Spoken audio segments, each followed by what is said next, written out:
Good morning, नमस्ते, आदाब। मेरा नाम है doctor Zaheer Abbas merchant from one spine centre Mumbai. तो हमारा आज का टॉपिक है स्पाइन सर्जरी कौन से एनेस्थीसिया में होता है। तो spine surgery usually general anaesthesia में होता है, but nowadays spine surgeries are also done in regional anaesthesia and also in local anaesthesia. General anaesthesia का मतलब रहता है कि हम पेशेंट पूरा ही बेहोश हो जाता है, उसका पूरा हार्ट और लंग का फंक्शन एक मशीन करता है। स्पाइनल एनेस्थीसिया रीजनल एनेस्थीसिया का मशीन है कि पेशेंट को खाली कमर से लेके पैर के नीचे तक सुनापन रहता है। उसमें हम spinal surgery in regional anaesthesia या स्पाइनल एनेस्थीसिया में करते हैं। लोकल एनेस्थीसिया में सर्जरी जो अभी लेटेस्ट हो रही है, पेशेंट पूरा ही अवेक रहता है, ना ही पैरों में सुनापन किया जाता है, कुछ ही नहीं दिया जाता है। अरे लोकली वहाँ पे एनेस्थीसिया देके हम पूरा स्पाइन सर्जरी एंडोस्कोपिकली सर्जरी कर देते हैं। स्पाइन फ्यूजन सर्जरीज किस लिए यूज होती है? सबसे पहली बात, जब भी जो हमारा स्पाइन रहता है दो हड्डियों से बनके बीच में गादी रहती है, जब भी एक हड्डी दूसरे हड्डी पे आगे स्लिप किए रहती है तो वो इनस्टेबिलिटी कॉज करती है। हमारा स्पाइन का मेन फंक्शन है स्टेबिलिटी देने का पूरे हमारे बॉडी को, so that we can move around. अगर ये कोई कारण की वजह से अनस्टेबल हो जाती है, इसका मतलब इनस्टेबिलिटी रहती है, तो जिसकी वजह से एक तो कमर में तो दर्द रहता ही है, साथ ही में पैरों में भी नस दबने के कारण पैरों में भी दर्द आता है। ये कंडीशन को ठीक करने के लिए हम स्पाइन को फ्यूज करते हैं, जिसमें one body one vertebrae slips over the other, one vertebrae slips over the other. तो इसमें हम स्क्रू प्लेट डाल के, इम्प्लांट्स डाल के उसको फिक्स कर देते हैं। बीच में यहाँ पे बोन ग्राफ्ट या डिस्क स्पेस रिप्लेस करके फ्यूजन को इंक्रीज करते हैं दोनों हड्डियों को जुड़ने के लिए। मोस्ट कॉमन क्वेश्चन रहता है कि हम स्पाइन सर्जरी के बाद रूटीन वर्क कर पाएंगे क्या, या बेंड हो पाएंगे क्या? यस, डेफिनेटली वो कर पाओगे, बट इट डिपेंड्स कौन से टाइप की आपकी सर्जरी हुई है। खाली डिस्क रिमूवल हुआ है, डिस्केक्टोमी हुआ है, जो एंडोस्कोपी हुआ है, जो डे केयर प्रोसीजर हुआ है, तो उसको हम अगले दिन ही चला देते हैं। Routine activities with in 2 to 3 days 1 week में वो सब रिज्यूम कर सकते हैं। बट अगर यही चीज़ फ्यूजन हुआ है, कौन से एज ग्रुप में हुआ है ये सर्जरी, पेशेंट का वर्क प्रोफाइल क्या है, पेशेंट का बॉडी प्रोफाइल क्या है, उसके ऊपर डिपेंड करता है।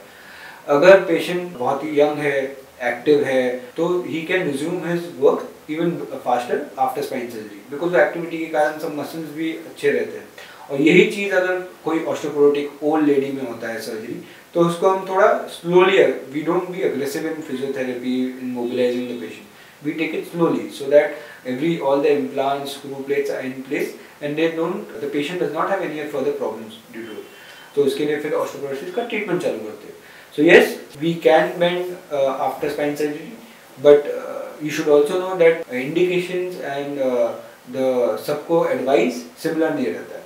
किसको ऑब्वियसली कर सकते हैं जल्दी, किसको नहीं कर सकते हैं जल्दी। सो सेम रीत से हम घर के काम डेली कर सकते हैं कि नहीं after spine surgery? Yes, of course कर सकते हैं।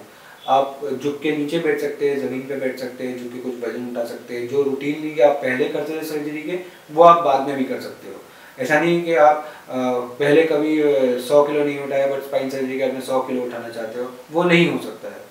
जो आप पहले करते थे वो सर्जरी के बाद भी कर पाओगे। हमारा सबसे बड़ा मिथ है कि सर्जरी की वजह से पैरालिसिस हो सकता है क्या, या हम पैरों की कमजोरी आ सकती है, हम अपाइज हो सकते हैं, प्रोलॉन्ग बेड रेस्ट रखता है क्या?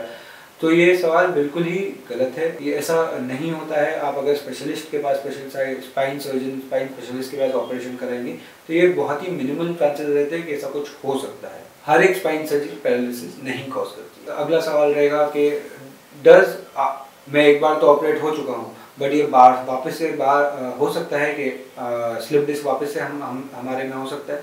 ये ऑब्वियसली हो सकता है। जो दूसरे आप में जैसा हम स्लिप डिस्क का ऑपरेशन कर रहे हैं, जो बेसिकली गादी बाहर आ गई है उसको हम निकाल दे रहे हैं, हम पूरी गादी को नहीं निकाल रहे हैं। तो ऑब्वियसली नॉर्मल स्ट्रक्चर को उधर वैसा का वैसा ही रख रहे हैं।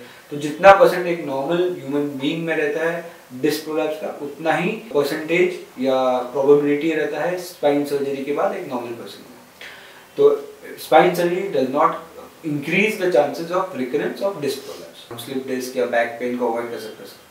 Slip disc is a very common complaint, जिसको मोस्ट ऑफ द टाइम सबको कमर दर्द हुआ रहता है, या हो रहा है या होगा। तो कमर का दर्द बहुत ही कॉमन टॉपिक है। तो इसको प्रिवेंट कैसा कर सकते हैं? कमर के दर्द को प्रिवेंट करने के लिए आपको मांसपेशियों की कमजोरी को ठीक करना रहता है, वो होता है फिजियोथेरेपी एक्टिविटीज से। साथ में ही साथ विटामिन और कैल्शियम की कमी को भी ठीक करना रहता है, आपके पोस्चर को इम्प्रूव करना रहता है, आपके ऑफिस एर्गोनॉमिक्स को इम्प्रूव करना रहता है, और इन टोटल कॉम्बिनेशन या इन टोटो वर्क करके ये सुधारा जा सकता है और प्रिवेंट किया जा सकता है।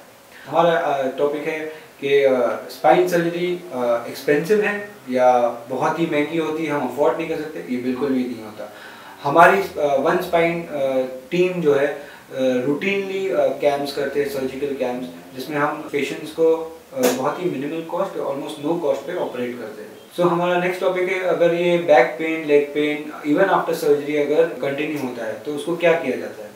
यूजुअली ये नस का दबावट जो है, जैसे कि अगर बहुत टाइम से है तो उसको नस खोलने के लिए उतना ही 3 गुना टाइम देना चाहिए रहता है।